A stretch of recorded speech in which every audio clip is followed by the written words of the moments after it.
we're going to talk a little bit about the mystery kind of illness that's been really scaring pet owners as we're going into the holiday season a little bit. Would you mind describing to me the information that you know about it, like the symptoms, kind of just the general summary, if there was one? Yeah, for sure.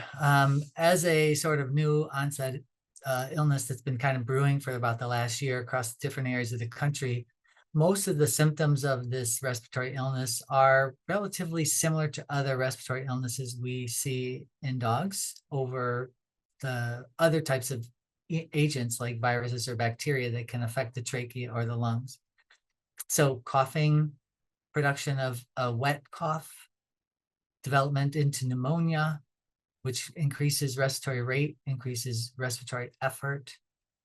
That usually is accompanied by malaise and lethargy and reducing interest in food and reducing completely to anorexia at times. So it's a very vague cluster of symptoms that are very nonspecific, but all very related to a classic respiratory illness in dogs.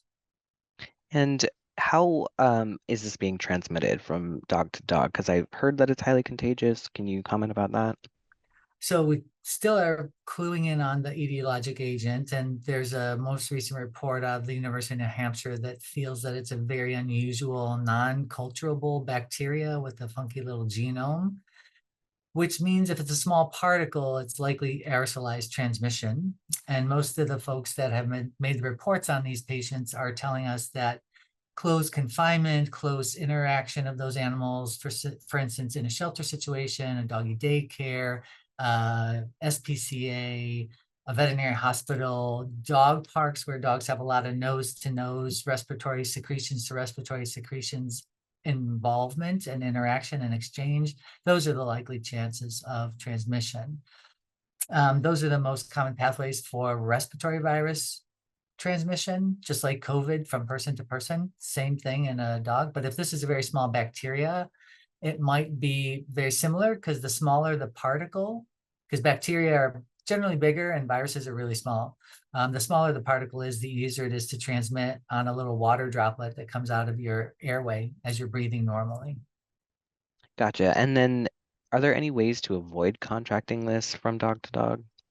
Obviously, stay away from dogs that potentially have had any respiratory illness. Right now, I don't think we know much about how long it takes from exposure to actually showing the signs of illness. A lot of the reports suggest that animals have a mild cough and respiratory signs 3 to 8 weeks in advance, and then it sort of subsides for a little bit and then kind of blows up again into more of a fulminant bacterial pneumonia, which might be secondary to the initial injury. But again, these are scattered reports and we're collecting a lot of data and the information is changing kind of on a daily basis.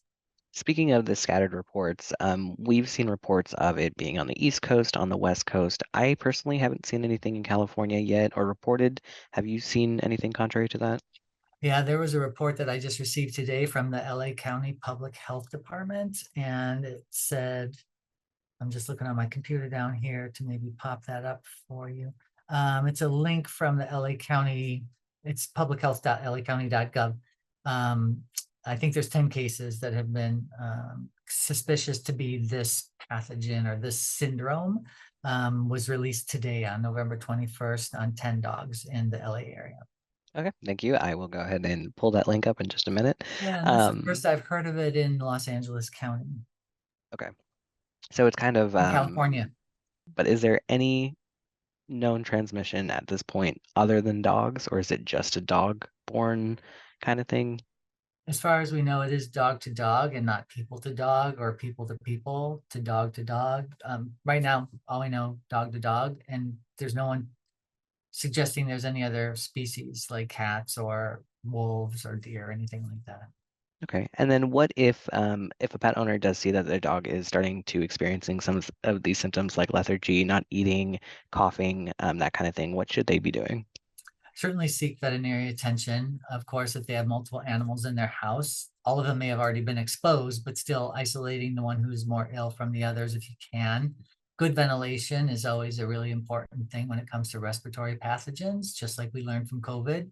It's hard to get a dog to wear a mask, but it's easier to put a dog in their own isolated room and open up a window or create a way for that air to be contained and not spread throughout the rest of the house. Seeking veterinary attention for sure when the animal's symptoms are significant enough to cause those signs of progression or worry to the owner. At some level, someone's going to say, oh, missing a meal here is okay. That's normal for this dog. But if they miss 2 or 3 in a row or 3 days in a row, that's a problem. Of course, respiratory distress, real significant breathing, which limits their normal activity, that's another obvious reason to get in at any time, whether it is an emergency room or a 24-hour service hospital in their area. That would certainly be warranted if the animals have real significant exercise restriction based on their inability to breathe super well. Gotcha. And then those were all of my questions. Is there anything that you want to tell me that I didn't ask about specifically? Well, I guess, it's still developing, so everyone should have caution, but again, using your words, not freaking out animal owners. We don't want to really sound the alarm, but we want people to be diligent, of course. We're learning about new species of bugs and new ways to transmit them all the time, as we learned from the pandemic. So this is not necessarily new or isolated. It's just we're at this is a year into this, but now it's gaining a lot more attention because it hit the New York Times. It's now every media outlet wants to hear about it. And diligence is very important, and common sense plays a big role. So making sure that if there's a way to prevent it, especially if we're traveling over the holidays, people want to put animals on planes with them or trains, putting them on hotels, those are chances for transmission, especially if we're going from one region that's not had reports, like Northern California. We haven't treated anybody here in the Davis Hospital, here on campus in Davis at our veterinary medical teaching hospital. We haven't had patients that we were suspicious for this. But the movement of people with their animals certainly can perpetuate the spread. And that's common sense. If an animal can be home cared for while the family's away by a caregiver, as opposed to being put in a multi-animal situation in a veterinary hospital or a kennel or a doggy daycare facility, that would be great if we can avoid that. I know it's harder to find caregivers to come to your house and watch your dog, but some people maybe already have a handle on that for their dogs, their cats, their fish, like I do. You find veterinary technicians, veterinary support people in the hospitals that you have care for your animals already. A lot of the times those folks will deliver animal home care, even though you're not aware of that, but they do that on the side. And that might not be a bad option to prevent any potential spread. Because we could be good-hearted in the thought we want to bring our animals with us, but at the same time, that's a risky move, especially when we have this kind of unknown going around. So that's the common sense of doing right by the public health, as opposed to just, comfort for you and your pet over the holiday time.